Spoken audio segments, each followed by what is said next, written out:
Hi everybody. So you guys seen my last video, and now I'm able to come on without crying too much to tell you exactly what has happened with the miscarriage, and probably gonna just blow your mind with all the information I'm gonna tell you right now. I would be on camera and show my face, but honestly I don't feel up to it right now. And I'm sure you guys understand, but all right, so here we go. We went to our doctor's appointment last week, and I went to get checked out. They checked to make sure if my miscarriage really did happen on that Wednesday evening. So she went in and checked, and she seen that in fact it did happen on its own naturally. And I was praying before we went to this appointment that that's what was going to happen, and that she would give me good news like that, because I have been through surgery having a D&C. I have had to take the pills that onset a miscarriage, and both of them are something that you don't want to have to go through. You know, you would want your body to do it naturally if you're lucky enough.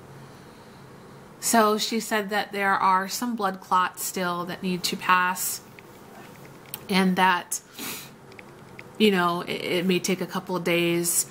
And I set a doctor's appointment with her this coming Tuesday to check everything out.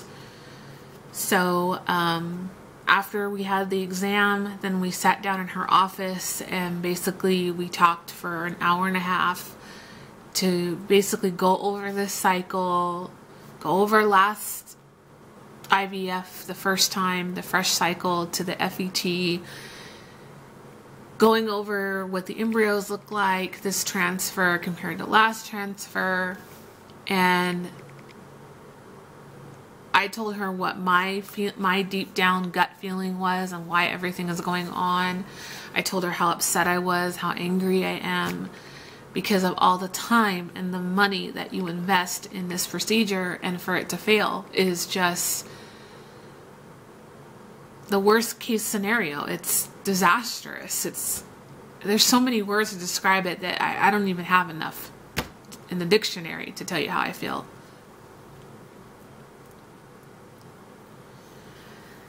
So basically, I told her that deep down inside, I feel there has to be something wrong with my eggs. We have tried and tested me for every single thing that you could test me for. I have been through it all, ladies. I have been through the water saline test, the tube test to check my tubes. I have had 14 vials of blood taken from me to check me for all kinds of diseases, and checking my thyroid, checking my, you know, to see if I have any foreign diseases. You know, you name it, I've been tested for it. So everything has come up great. There's nothing wrong with me. And number one, I can get pregnant. Two, I can carry the baby. My cervix is perfect. I don't have any abnormalities with my uterus lining. It's great. Everything is great. It's just something is going on when the baby is growing, and it's only growing so far, and then the baby is just being terminated. The pregnancy is terminating itself. And it seems to be happening. The first time it happened was at 6 weeks, almost 7 weeks. This time, I don't exactly know when I had the miscarriage. It could have been at 5 weeks or 6 weeks, because at the 7-week mark, as you guys seen in my video, there was just a sac and there was no baby. So she cannot pinpoint on exactly when the miscarriage started. I'm thinking it was probably during week 6 is when I believe that it happened. So I told her deep down inside, I feel like it's my eggs. And when we went through IVF the first time, we did not get our embryos tested genetically. It was offered to us, but I'm going to be brutally honest with you, we didn't have the money. We did not have $5,000 to test our embryos. We barely had enough money to come up with the first treatment of IVF, and then paying $4,000 for medications. My God. And then you're asking for another $5,000 to test our embryos. Like, are you kidding me? You have drained us from every damn dime that we've had, not including the 2 IUIs that we did at their facility that were fails. So how much more can you suck out of us? And Jerett and I turned to each other and said, no, we cannot afford it. And not only that, but you have the risk of losing embryos when they do this testing, this genetic testing.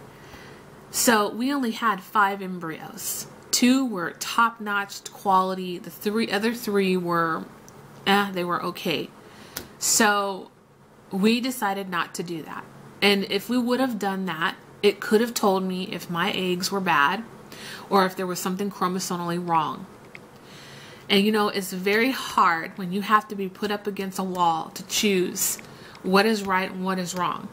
And then you have to live with that decision that you make.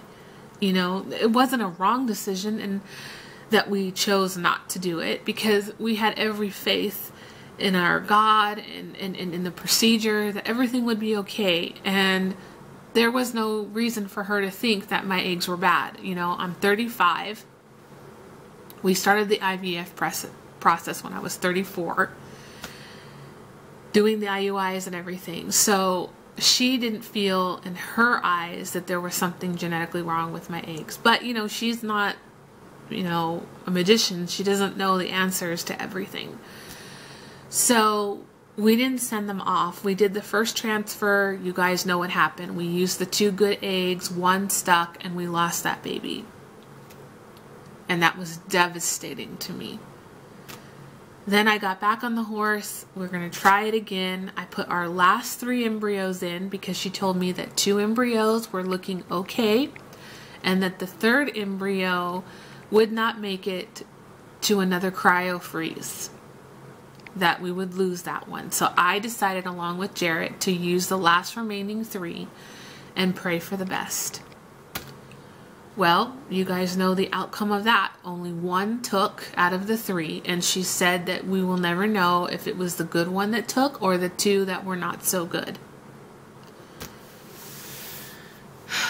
So then she began to tell me what our options are. But before she mentioned our options, I told her, you know, is there anything, are you absolutely 100% sure that there's nothing wrong with me? There's no other tests that I can do? And she said no. She says, you are fine. You can get pregnant. You can carry the baby. So to me, there's something genetically going wrong. I have had 3 miscarriages. 1 was a chemical, and these were the 2 that I went through the IVF that were unsuccessful. So then she took out this little folder here, which is, I go to Trochet facility. That's where I go to. And my doctor took this little pamphlet out, a little folder. And inside, she basically gave us a rundown of our options. And our options are basically for me to go through another round of IVF, but this time have our eggs genetically tested. Or we go with option B, and then this time we use an egg donor. Wow, an egg donor. It hit me like a ton of bricks when she said that, because I wasn't even thinking about that. I had her explain what that means, and for a lot of you in the TTC community, you already know what that means. But for you who are new and don't know about this program, basically you use a donor's eggs, and they would take the donor's eggs, put it with my husband's sperm, make the embryo, and then I would carry the baby. So the baby would be half of Jerett and then half of this donor. My facility has an online donor process database that I can look at and see their lists of donors who are all in their 20s, because that's when their eggs are at their optimal prime.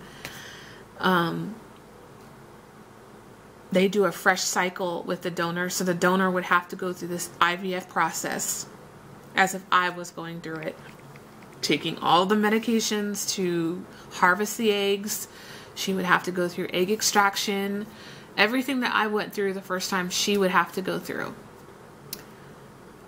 Cost, I would say, would probably be about $18,000 to $19,000 to go through a donor.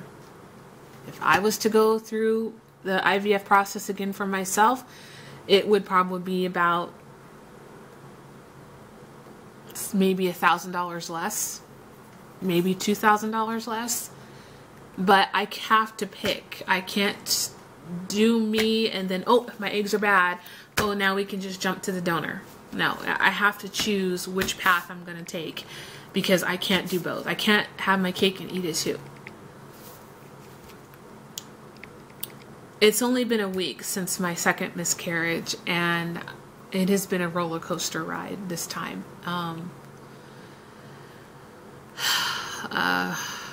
You know, and then to be told this, which is some hope, but again, it's not 100% foolproof. You know, using the donor gives you a better odds because the donor's eggs are at their prime. And there are donors that are listed on here that have had pregnancies, successful pregnancies, and also successful donor pregnancies. And if you pick that donor, their value is worth more. That means that they get compensated more. But the worst part is me having to sit down with Jerett and for us to figure out what to do, because we are on a fork in the road. Because honest to God, I mean, I would start this next month if I had the money. If I just had $20,000 laying around, I would start it tomorrow, no questions asked. But now we're at a crossroads on what to do. Do we financially do this again? Then if we do, which way do we go? Do we go with me and test our eggs and the eggs can be bad? Or do we go with the donor and skip that, and the donor will have great, wonderful eggs, but then I won't be a part of the genetic connection? You know, it will be the donor and Jerett. I won't even be in the genetics of this baby, which breaks my heart into about a bazillion pieces, because, you know, my dream is to look at our baby when it's born and say, hey, look, our baby has my eyes, it has your hair and your lips, and that wouldn't happen, you know. Of course, I'm going to have a bond with this baby because it's going to be half of my husband, and I'm going to carry the baby. But it's just hard to wrap your head around that this baby is not half of mine. Like, it's just weird to fully digest that and comprehend that and know that that could be a reality. You know, I need time to think. I need time to heal. You know, this isn't going to happen overnight if we do decide which route we're going to go, because we are going to take a route. We are not giving up. We are going to pick one of the ways, option A or option B, but it's the fact of how soon we can do it because of financial situation, you know, which is so effed up because our insurance doesn't pay for shit. They don't pay for nothing. I pay for all of this out of pocket. And to know that all that hard-earned money that we spent with this company to give us our baby, and it didn't even happen. And all the drugs and medications that I have had to stick in my body, where my hips still hurt from a month and a half later of taking progesterone injections in my hip. They're still sore. I have bruises on my stomach from the blood thinner still that have not disappeared.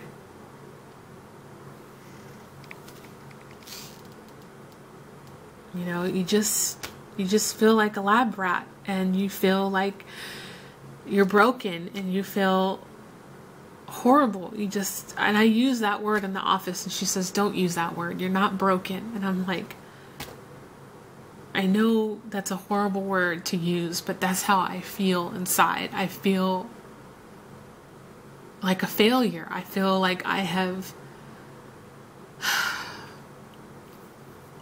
Like my husband picked up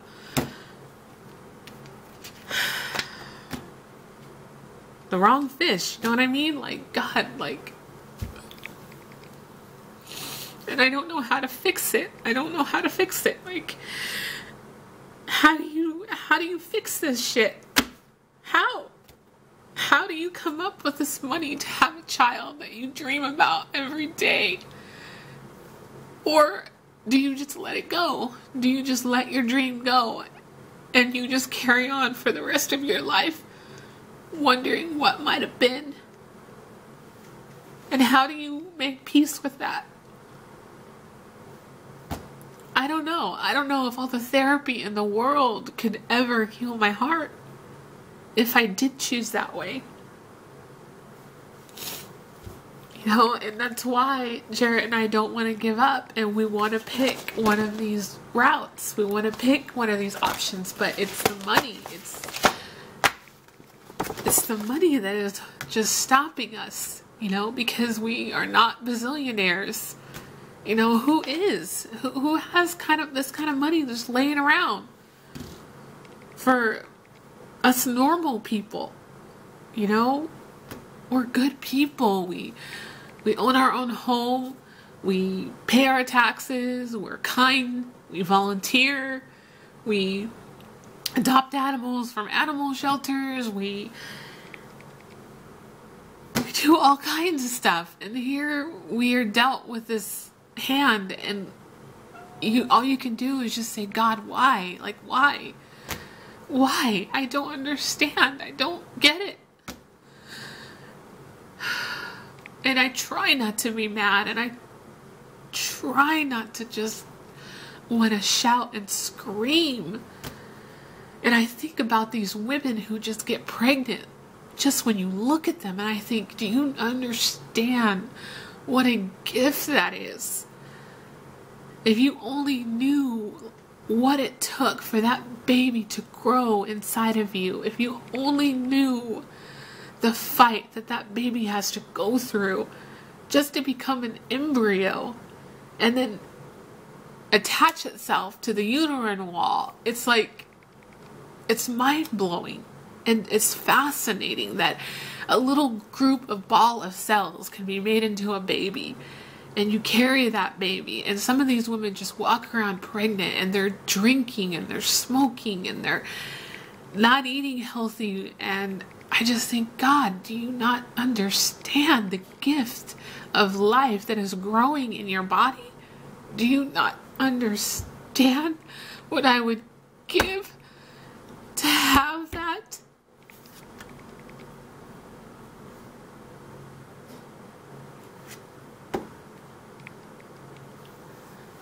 So that is what's going on, and I'm just trying to get through every day. I'm just trying to wrap my head around this, and I'm trying to pinch my pennies together, and I'm trying to figure out a way that we can make this work. And we have everything against us right now, but we're not giving up hope. We're trying to keep positive. We're trying to keep each other going. And all I can say is I thank God every day that I have my husband, because he has been my rock. Even though he's going through the same sadness and depression and loss that I'm going through, you know, he helps me every day, and he just lets me cry, or he'll let me vent, or he'll let me just be mad, because he knows the shit that I've had to go through, and he's seen everything that I've had to do, and he's been there every step of the way, and he's given me my shots in my stomach and in my hips, and he's been there for me, and he's seen me go through surgeries, and he's been right there through it all, and he loves me for me, and he loves how strong I'm trying to be for us. So I want to say thank you to all of you for sharing your stories out there, because they have helped me. They have helped me get through this. They have helped me learn